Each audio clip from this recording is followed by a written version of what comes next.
बाबल के कुएं में कैद हारूत और मारूत से जब एक औरत जादू सीख कर हजरत आयशा रजी अल्लाह तआला अन्हा के पास आई। दुनिया के खौफनाक तरीन जादूगरों का पुरस्रार शहर बाबल, जहां दो फरिश्ते हारूत और मारूत आजमाइश के लिए भेजे गए थे। दोस्तों, आज का यह वाकया कुरान करीम में सूरतुल बकरा की आयत नंबर 102 में बयान हुआ है। बल्कि हारूत और मारूत का तज़किरा कुरान पाक के अलावा तौरात, इंजील और दुनिया की कई मजहबी किताबों में भी मिलता है। इसी हवाले से आज की इस वीडियो में आप हारूत और मारूत का मुकम्मल किस्सा जानेंगे कि ये दो फरिश्ते कैसे एक औरत के इश्क में मुब्तला हुए और इन दो फरिश्तों ने औरत को कौन सा इसमें आजम सिखाया, और ये भी बताएंगे कि बाबल शहर की तबाही क्यों हुई, कौन सा जादू किया गया कि बाबल शहर के लोग हम जिन्स परस्ती की महफिलें सजाने पर मजबूर हो गए। दोस्तों, हारूत और मारूत का यह किस्सा तफसीर अजीजी ने यूं बयान किया है कि हजरत इदरीस अलैहिस्सलाम के ज़माने में लोग बहुत बदअमल हो गए थे और फरिश्तों ने बारगाहे इलाही में अर्ज की कि इंसान बहुत बदकार है, यह तेरी खिलाफत के लायक नहीं है, इसलिए इंसान को मनसब खिलाफत से हटा दिया जाए। अल्लाह पाक का इरशाद हुआ कि इंसान में गुस्सा और शहवत है जिसकी वजह से वो ज्यादा गुनाह करता है। अगर ये चीजें फरिश्तों को दे दी जाएं तो वो भी गुनहगार हो जाएं। फरिश्तों ने कहा, हम तो कभी भी गुनाह के करीब ना जाएं, ख्वाह कितना ही गुस्सा और शहवत हो। हुक्म रबी हुआ कि अच्छा, तुम फरिश्ते अपनी जमात में से कोई से दो फरिश्ते चुन लो जो तुम्हारे ख्याल में सबसे ज्यादा परहेजगार हों, फिर उन्हें गुस्सा और शहवत देकर दुनिया में भेजा जाएगा ताकि उन्हें आजमाया जा सके। लिहाजा हारूत और मारूत जो बहुत परहेजगार फरिश्ते थे मुंतखब हो गए और उन्हें गुस्सा और शहवत देकर शहर बाबल में उतार दिया गया और कहा गया, तुम दोनों काजी बनकर लोगों के दरमियान फैसले किया करो और शाम को इसमें आजम के जरिए वापिस आसमान पर आ जाया करो। ये दोनों करीब एक माह तक इसी तरह आते जाते रहे। इस अरसे में इनके अदलो इंसाफ का चर्चा आम हो गया और बहुत से मुकदमे इनके पास आना शुरू हो गए। एक रोज मुल्क के फारस की एक हसीनो जमील जहरा नामी औरत ने अपने शोहर के खिलाफ मुकदमा दायर किया। अब हारूत और मारूत उसे देखते ही उस पर आशिक हो गए और उसके साथ बदअमली की ख्वाहिश की।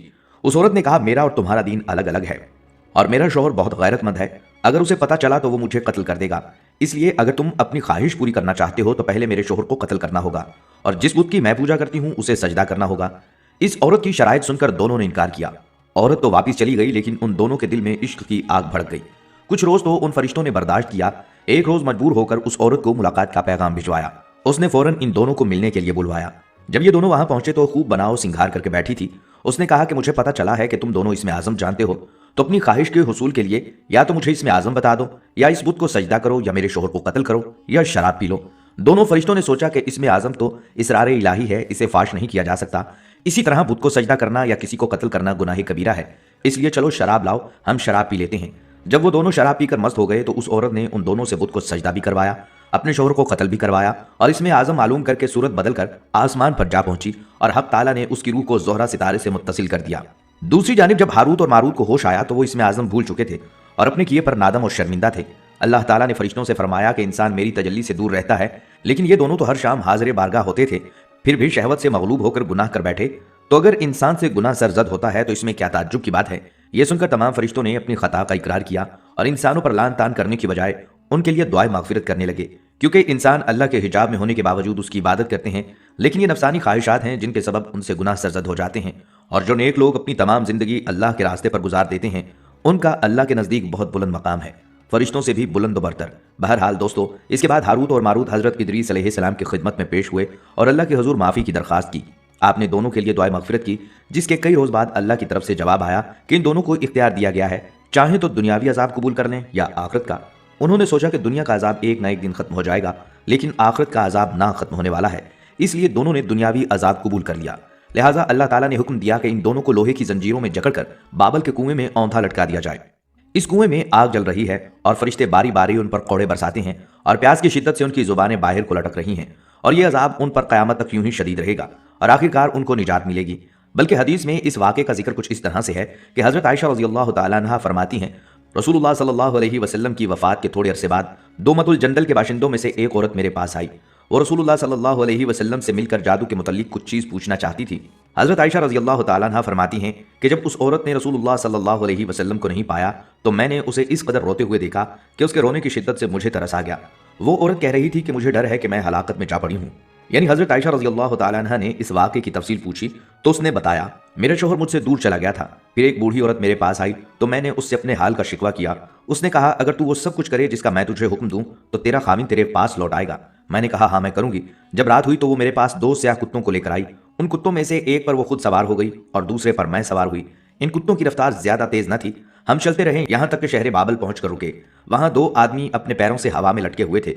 انہوں نے پوچھا کہ تجھے کیا ضرورت ہے اور کیا ارادہ لے کر آئی ہے؟ میں نے اپنی حاجت بیان کی اور کہا جادو سیکھنا چاہتی ہوں۔ انہوں نے کہا بے شک ہم آزمائش میں ہیں، لہٰذا تو کفر نہ کر اور واپس لوٹ جا۔ میں نے انکار کیا اور میں نے کہا میں نہیں لوٹوں گی۔ انہوں نے کہا تو اس تندور میں جا کر پیشاب کر۔ میں وہاں تک گئی تو کانپ اٹھی، میں خوف زدہ ہو گئی اور پیشاب نہ کر سکی اور یوں ہی ان دونوں کے پاس لوٹ آئی۔ انہوں نے مجھ سے پوچھا کیا تو نے پیشاب کیا؟ میں نے جواب دیا ہاں۔ انہوں نے پوچھا کیا تو نے کوئی چیز دیکھی؟ میں نے جواب دیا میں نے تو کچھ نہیں دیکھا۔ انہوں نے کہا تو نے پیشاب نہیں کیا، اپنے وطن لوٹ جا اور کفر نہ کر۔ میں نے انکار کیا، چنانچہ انہوں نے پھر کہا اسی تندور تک جا اور اس میں پیشاب کر۔ میں وہاں تک گئی، پھر مجھ پر کپکپاہٹ طاری ہو گئی اور میں ڈر گئی۔ پھر میں ان کے پاس لوٹ گئی۔ انہوں نے مجھ سے پوچھا تو نے کیا دیکھا؟ یہاں تک کہ اس نے بتایا کہ میں تیسری مرتبہ گئی اور تندور میں پیشاب کر دیا۔ بس میں نے دیکھا کہ میرے اندر سے لوہے کے گلوبند والا ایک گھوڑ سوار نکلا اور آسمان کی طرف چلا گیا۔ تب میں ان کے پاس آئی اور انہیں اس بات کی خبر دی۔ انہوں نے کہا تو نے سچ کہا، یہ تیرا ایمان تھا جو تیرے اندر سے نکل چکا ہے، اب تو لوٹ جا۔ پس میں یعنی حضرت عائشہ رضی اللہ تعالی عنہا نے اس عورت سے کہا اللہ کی قسم میں اس بارے میں کچھ نہیں جانتی، اور کہا کیا انہوں نے اس کے علاوہ بھی تجھے کچھ بتایا؟ اس نے جواب دیا ہاں ضرور بتایا کہ آپ جو چاہیں گی وہ ہو جائے گا۔ یہ گیہوں یعنی گندم کے دانے لیجئے اور ان کو زمین میں بو دیجئے۔ چنانچہ میں نے وہ دانے لے لیے۔ اس نے کہا نکلا تو پودے نکل آئے۔ اس نے کہا فصل کٹ جا تو فصل کٹ گئی۔ پھر اس نے کہا پس کر آٹا بن جا تو آٹا بن گیا۔ پھر اس نے کہا روٹی پک جا تو روٹی پک کر تیار ہو گئی۔ جب اس عورت نے دیکھا کہ میں یعنی حضرت عائشہ رضی اللہ تعالی عنہا پھر بھی کچھ نہیں بولی تو وہ میرے سامنے شرمندہ ہو کر گر پڑی اور کہنے لگی اے ام المومنین رضی اللہ تعالی عنہا میں نے اس کے علاوہ کچھ نہیں کیا۔ چنانچہ میں نے رسول اللہ صلی اللہ علیہ وسلم کے صحابہ رضی اللہ تعالی عنہم سے اس بارے میں دریافت کیا، لیکن انہیں بھی اس بارے میں کچھ معلوم نہیں تھا کہ اس معاملے پر کیا کہیں۔ جس چیز کا مکمل علم نہ ہو اس کے متعلق صحابہ اپنی رائے دینے میں احتیاط کیا کرتے تھے۔ انہوں نے صرف اتنا کہا اگر آپ کے والدین یا ان میں سے کوئی بھی حیات ہوتے تو وہ آپ کے لیے کافی ہوتے۔ اس واقعے کے پیش نظر حقیقت میں یہ بات ہے کہ ہاروت ماروت کو اللہ تعالیٰ نے خیر و شر اور کفر و ایمان کا علم دے دیا تھا، اس لیے وہ ہر ایک کفر کی طرف جھکنے والے کو نصیحت کرتے اور ہر طرح روکتے۔ جب وہ نہ مانتا تو اس سے وہ مخصوص کلمات کہہ دیتے جس سے اس کا نور ایمان جاتا رہتا اور وہ ایمان سے ہاتھ دھو بیٹھتا اور اسے جادو آ جاتا، اور یہی اسی عورت کے ساتھ ہوا۔ دوستو قرآن کریم میں ہاروت ماروت کا قصہ پہلے سپارے کی سورۃ البقرہ میں یوں منقول ہے کہ وہ یہودی ان خرافات کے پیچھے لگ گئے جو سلیمان کے عہد سلطنت میں شیاطین پڑھا کرتے تھے، اور سلیمان نے ہرگز کفر کی بات نہیں کی بلکہ شیطان ہی کفر کرتے تھے کہ لوگوں کو جادو سکھاتے تھے، اور اس علم کے پیچھے بھی لگ گئے جو شہر بابل میں 2 فرشتوں یعنی ہاروت اور ماروت پر اترا تھا، اور وہ دونوں کسی کو کچھ نہیں سکھاتے تھے جب تک یہ کہنا دیتے کہ ہم تو آزمائش کا ذریعہ ہیں لہٰذا تم نافرمانی میں نہ پڑو۔ غرض لوگ ان سے ایسا علم سیکھتے جس سے میاں بیوی میں جدائی ڈال دیں، اور خدا کے حکم کے سوا وہ اس جادو سے کسی کا کچھ بھی نہیں بگاڑ سکتے تھے، اور کچھ ایسے منتر سیکھے جو ان کو نقصان ہی پہنچاتے اور فائدہ کچھ نہ دیتے، اور وہ جانتے تھے کہ جو شخص ایسی چیزوں یعنی سحر اور منتر وغیرہ کا خریدار ہوگا اس کا آخرت میں کچھ حصہ نہیں، اور جس چیز کے عوض انہوں نے اپنی جانوں کو بیچ ڈالا وہ بری تھی۔ کاش وہ اس بات کو جانتے، اور اگر وہ ایمان لاتے اور پرہیزگاری کرتے تو خدا کے ہاں سے بہت اچھا صلہ ملتا۔ اے کاش وہ اس سے واقف ہوتے۔ قرآن کے مطابق سلیمان علیہ السلام کو جو معجزات عطا ہوئے تھے وہ حکمت الہی کے مطابق ایسے عطا ہوئے جو جادو اور جادوگروں کی دسترس سے باہر تھے۔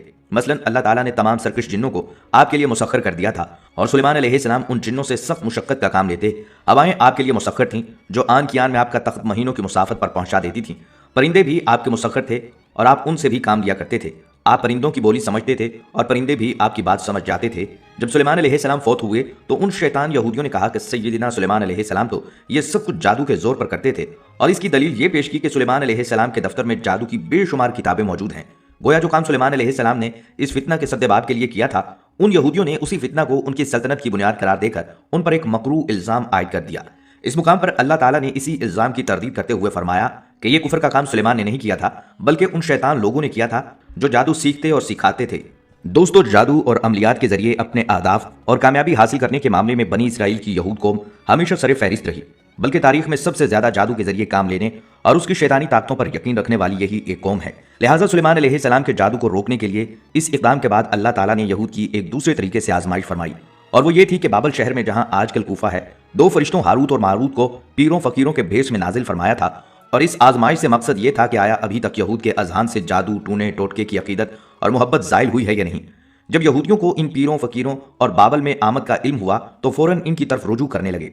ان فرشتوں کو یہ حکم دیا گیا اگر تمہارے پاس کوئی شخص یہ ٹونے سیکھنے آئے تو پہلے اس کو اچھی طرح خبردار کر دینا کہ یہ غلط کام ہے اور ہم محض تمہارے امتحان کے لیے آئے ہیں، لہٰذا تم اس کا ارتکاب مت کرو۔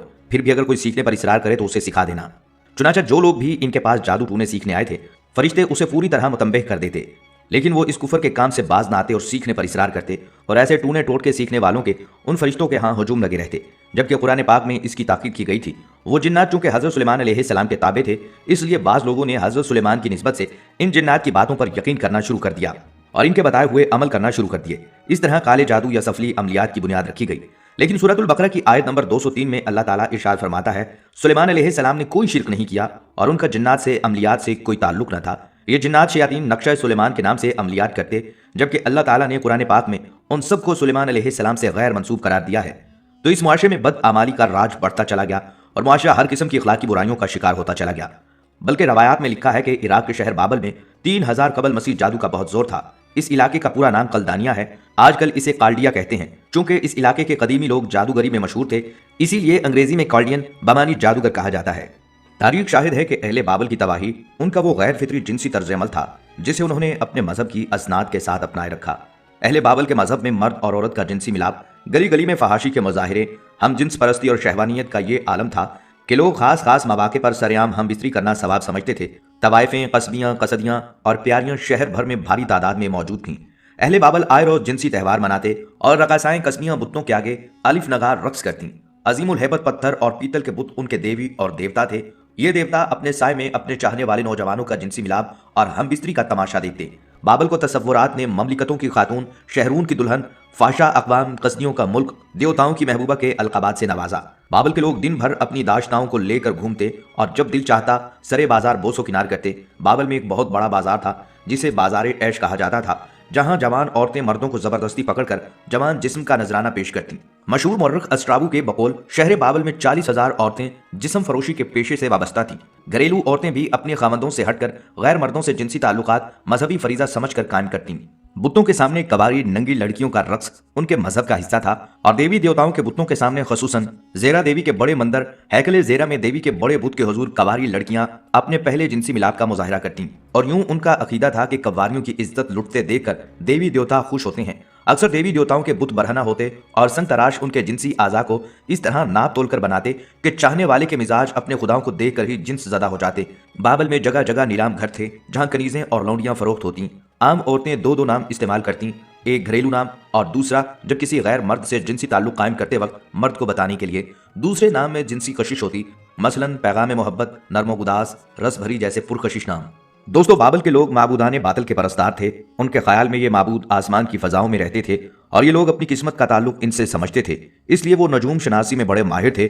उनके बुतकदों में सितारों की परस्तिश होती थी। आज ये सब खंडर के ढेर हैं, लेकिन चश्मे बिना के लिए सुरमा बसीरत है। इनमें अजीब हैबत है और साथ ही अंदोनाक और निहायत हसरत आमेज दास्तान इबरत है। इस इलाके को करीब से देखने वाले ये भी बताते हैं कि यहाँ एक इमारत है जो जनूबी महल के नाम से मशहूर है। दूसरी इमारत मुअल्लक बाग की है जिसे महल आजम भी कहते हैं। इससे थोड़ी दूर आगे तहखाना है। कहते हैं कि यहाँ नमरूद ने हजरत शुएब अलैहिस्सलाम को शेर के आगे डाला था। इस तहखाने की दीवार पर नक्श बने हुए हैं जो उस वक्त के माहिरीन फनकारी का एक बेहतरीन नमूना है। चंद कदम आगे चलकर एक कुआं आता है जो ऊपर से मुरब्बा शक्ल का है। इसी को चाहे बाबल के नाम से मंसूब किया जाता है। चाहे बाबल के करीब पत्थर का एक बड़ा मुजस्मा है और साथ ही चंद बाब हैं जिनको नैन, नोरता और गीला के नाम से मंसूब किया गया है। बुर्जे बाबल भी इसके करीब ही वाक़या है। यही वो मकाम है जहां सिकंदर आजम ने हिंदुस्तान से वापसी पर दाइए अजल को लब्बैक कहा था। याद रहे, बाबल शहर कूफा और करबला के दरमियान वाक़या है। नक्शे के मुताबिक ये कूफा से 50 किलोमीटर दूर है। इस जमाना में जादूगराने बाबल दावा खुदाई करने लगे थे, जैसे फिरौन ने जादू के जोर पर दावा किया था और ये लोग जादूगरों में खुदाई ताकतें मानते थे। तब अल्लाह ने लोगों की हिदायत के लिए दो फरिश्ते इंसानी शक्ल में उतारे। उनका नाम हारूत और मारूत था। वो लोगों को जादू सिखाते थे ताकि लोग जान जाएं कि जादू बस एक फन है, जो भी ये फन सीख ले वो जादू कर सकता है। इसे खुदाई ताकत समझना या किसी जादूगर को खुदा समझकर उसकी इबादत करना कुफर है। मगर वो साथ ये भी बताते थे कि जादू का अपनाना